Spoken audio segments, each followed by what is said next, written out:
Don't forget to like, comment, share and subscribe to Mufti Tariq Masood, famous scholar. وہ ایک دن کیا ہوا, ہمارے ایک دوست کا پھڈا ہو گیا کسی سے. تو پھڈا جب ہو گیا تو وہ غلطی ان صاحب کی تھی, جو ہمارے دوست تھے ان کی غلطی تھی. اب جس بندے کو انہوں نے مارا وہ جا کے اپنے بڑے بھائی کو بتایا, بڑے بھائی کو بتایا, بڑا بھائی طیش میں آ گیا. اور اس کا نام میں پورا نام لے لوں, اس کا نام فرض کر لو زید تھا, جس نے مارا نا چھوٹے بھائی کو. کسی کے چھوٹے بھائی کو جس نے مارا اس کا نام کیا تھا, فرض کر لو زید تھا. اصل نام میں لوں گا تو وہ بولے گا یار, وہ پھر یہ جملہ مجھے کہے گا جو آگے میں کہنے والا ہوں. تو چھوٹے بھائی کو جب اس نے مارا ہے, غلط مارا, تو چھوٹے نے بڑے کو بتایا, بڑا کیا ہو گیا, طیش میں. یہ آنا چاہیے بڑے کو طیش میں, صلہ رحمی ہے, رشتہ داری کا تقاضا ہے. آج کل تو یہ رشتہ ہی ختم ہو گئے. بڑا کہتا ہے تو اپنی ذمہ داری پہ پٹائے جا.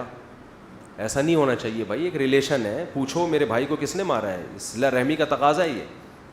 لیکن یہ پوچھنے سے پہلے اپنی صحت جا کے چیک کر لیا کرو.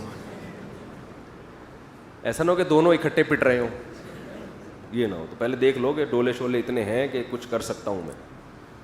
تو وہ تھا لمبا تڑنگا بڑا بھائی. تو اس کو جب پتہ چلا نا, اب مجھے پتا تھا کہ یار وہ بندہ آئے گا اور ہمارے اس دوست کو پیٹے گا پکڑ کے. تو میری دوستی تھی, میں اس کو بچانا چاہ رہا تھا کہ یار کچھ سلو صفائی کر لیتے ہیں.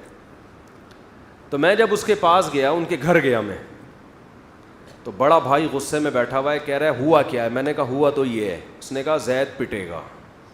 زید, الفاظ اس کے مجھے اسٹائل یاد آ رہا ہے. میں نے کہا یار ریکویسٹ لے کے آیا ہوں. کہہ رہا ہے یہ ہوا ہے نا. اس نے میرے چھوٹے بھائی پہ ہاتھ اٹھایا. میں نے کہا زید پٹے گا. زید, یہ خبر ہے, یہ نیوز ہے, کچھ بھی ہو جائے زید. اصل تو یہ تھا جب اس کا نام لیتا میں پھر مزہ آتا نا, لیکن پھر وہ کہے گا مفتی صاحب پٹے گا. میرا نام سب کے سامنے ظاہر کر دیا. تو وہ بار بار میں اس کو ریکویسٹ کر رہا ہوں, یار پہلے ذرا سمجھو بات کو, میں معذرت کر رہا ہوں. کہہ رہا ہے مفتی صاحب یہ بتائیں, کہہ رہے میں آپ کی عزت کرتا ہوں مفتی صاحب, لیکن یہ بتائیں اس نے میرے چھوٹے بھائی پہ ہاتھ اٹھایا. میں نے کہا اٹھایا. کہہ رہے غلطی اس کی ہے نا. میں نے کہا زید پٹے گا.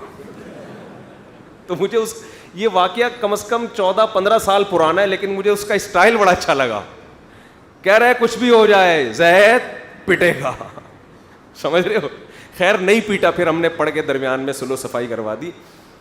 تو بعض دفعہ یہ ہوتا ہے, آپ اولاد کو رسپیکٹ بھی دے رہے ہیں, مائیں بھی اپنے بچوں کو عزت دے رہی ہیں, سب کچھ خرچے پورے ہو گئے, پارک بھی لے کے گھمانے بھی لے جاتے ہو, کبھی ہوٹلنگ بھی کر دی, کبھی غبارے بھی دلا دیے, کبھی پاپڑ بھی دلا دیے, کرارے پاپڑے دلا دیے آپ نے, ہر قسم کی چیزیں کھلا دی ان کو, لنچ بھی دے رہے ہو, صبح اسکول میں, رات کو جو ہے نا ان کو عزت کے ساتھ گھر میں سونے کی جگہ کی, گیس بجلی کا بل سب کچھ کر رہے ہو. اس کے بعد بھی بچہ نہیں مان رہا تو بچہ پٹے گا.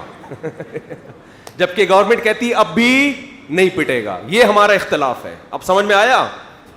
ہم کہتے ہیں اب بچہ پٹے گا, اب چترول لگیں گے, کیونکہ ہم نے اپنے گھر میں باپ پیدا نہیں کیا ہے, اپنی اولادیں پیدا کی ہیں.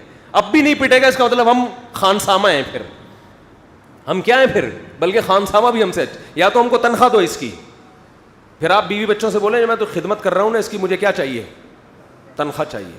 تنخواہ دو کہیں سے بھی لا کے کما کے, جو گھر دیا ہوا ہے میں نے, کرایہ نکالو اس کا, بچوں کو رکھا ہے آپ نے گھر میں, کرایہ دے بھائی. جیسے میں ڈاروین سے کہتا ہوں بندر تھے دم کہاں گئی, یا تو دم دو یا دم کے پیسے دو ہمیں. میں ڈاروین سے یہی کہتا ہوں نا, یار ہم بندر سے انسان بنے تو دم کہاں گئی, تو یا تو ہمیں دم چاہیے یا دم کے پیسے چاہیے.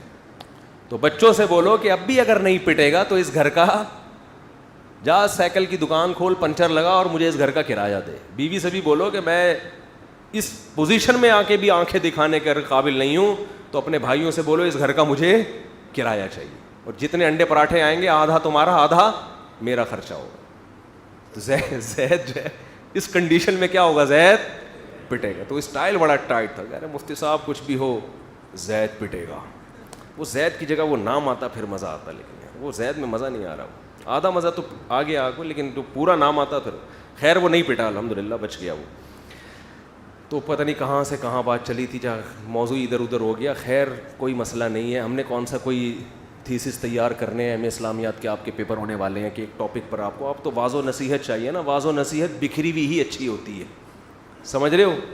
بکھری ہوئی واضح و نصیحت کیا ہوتی ہے, اچھی ہوتی ہے. جو کام کی بات آئے پارسل کر دو. تو تو جو اللہ دماغ میں ڈال رہا ہوتا ہے ہم یہاں سے کیا کر رہے ہوتے ہیں, پارسل, کہ یار کوئی بھی اچھی بات اللہ ہم سننے کو مل جائے اور عمل کی توفیق مل جائے. سبحانک اللہم و بحمدک نشہد ان لا الہ الا انت نستغفرک و نتوب الیک.